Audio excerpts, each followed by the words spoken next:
तो हेलो दोस्तों, आज हम बात करने वाले हैं एक ऐसे कैरेक्टर्स के बारे में जिसे लोग टू आई मॉन्स्टर कहते हैं, विनजिन। लुकिज्म के चियोन लियोंग आर्क में हमें पता चला था कि वो म्यूजिन जिन का बेटा है और दोनों बाप बेटे की टेक्निक काफी ज्यादा सिमिलर है। लेकिन क्या वो वैसे ही स्ट्रॉन्ग बन पाएगा जैसे म्यूजिन जिन है? क्या वो गीते, किम, जेम्स और चार्ल्स जैसे मॉन्स्टर को हरा पाएगा? और सबसे बड़ी बात, आखिर विंजिन का मोटिव क्या होगा?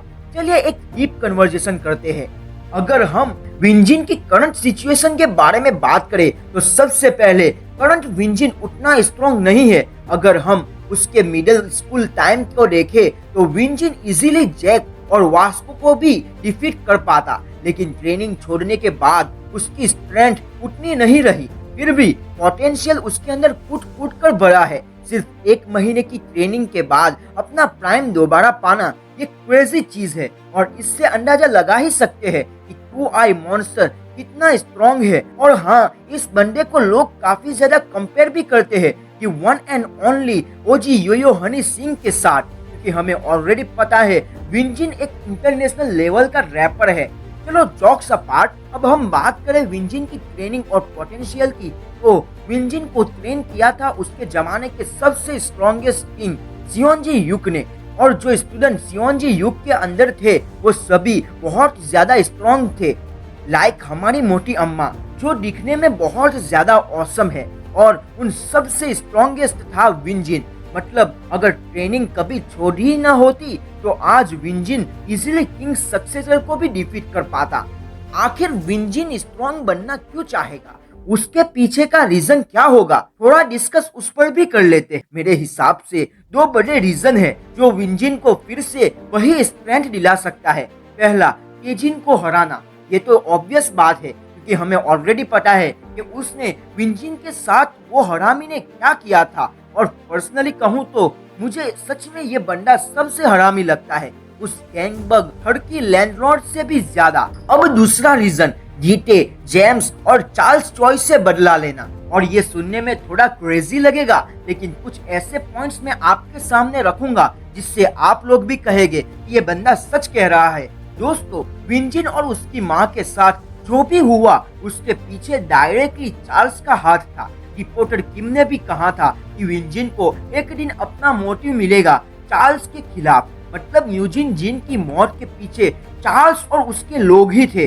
जब बुसान आर्क में गीते और विंजिन के बीच फाइट हुई तब गीते ने तुरंत म्यूजिन की बॉन ग्रैपिंग सिसेरियम टेक्निक पहचान ली। लेकिन गौर करना, ये बात है कि म्यूजिन जिन की बॉन ग्रैबिंग टेक्निक के बारे में सिर्फ विंजिन और सियोनजी युक को ही पता था। मतलब गीते ने पहले भी म्यूजिन के साथ फाइट की है। जेम्स भी इस टेक्निक को पहचानता था। मतलब गीते और जेम्स दोनों हरामी ने म्यूजिन के साथ फाइट की होगी, और दोनों चार्ल्स के लिए काम करते थे। मतलब चार्ल्स, गीते और जेम्स तीनों इन्वॉल्व थे म्यूजिन की डेथ में, और विंजिन एक दिन उन सब से बदला लेगा। लेकिन आखिर हमारा टू आई मॉन्स्टर कैसे स्ट्रॉन्ग होगा? टेक्निक तो उसके पास ऑलरेडी है क्योंकि वो सियोनजी युक का स्टूडेंट है। जो चीज की उसके अंदर अभी कमी है वो है स्ट्रेंथ और कन्विक्शन।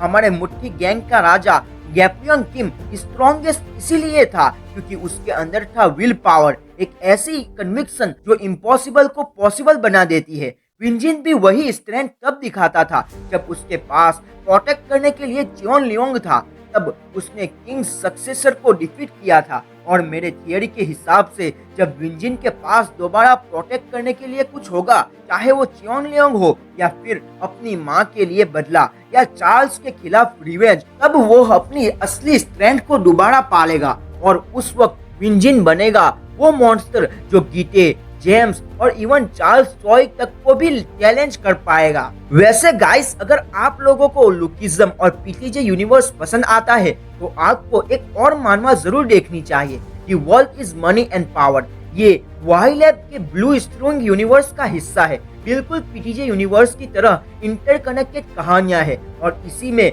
सभी हाई स्कूलर्स के फाइट के बारे में बताया जाता है। पावर, मनी और सर्वाइवल के थीम पे बेस्ड ये मानवा एकदम फायर है। अगर आपको विंजिन, डैनियल और पीटीजे के कैरेक्टर्स पसंद है तो ये मानवा आपको डेफिनेटली पसंद आएगी। और मैंने ये मानवा अपने चैनल पर एक्सप्लेन भी की है, तो उसे प्लीज पूरी देखना क्योंकि इस गरीब की थोड़ी मदद हो जाएगी। तो चलिए बैक टू द पॉइंट। तो दोस्तों, आपका क्या कहना है? क्या विन जिन वापस अपने पीक पर लौट पाएगा? क्या वो चार्ल्स के पिछवाड़े को तोड़ पाएगा? कमेंट्स में अपना ओपिनियन जरूर शेयर करना। और हाँ, अगर आपको ये थियरी पसंद आई हो तो वीडियो को लाइक करो, शेयर करो और चैनल को सब्सक्राइब करना मत भूलना। मिलते हैं अगले वीडियो में, तब तक के लिए सायोनारा एंड कीप रॉकिंग।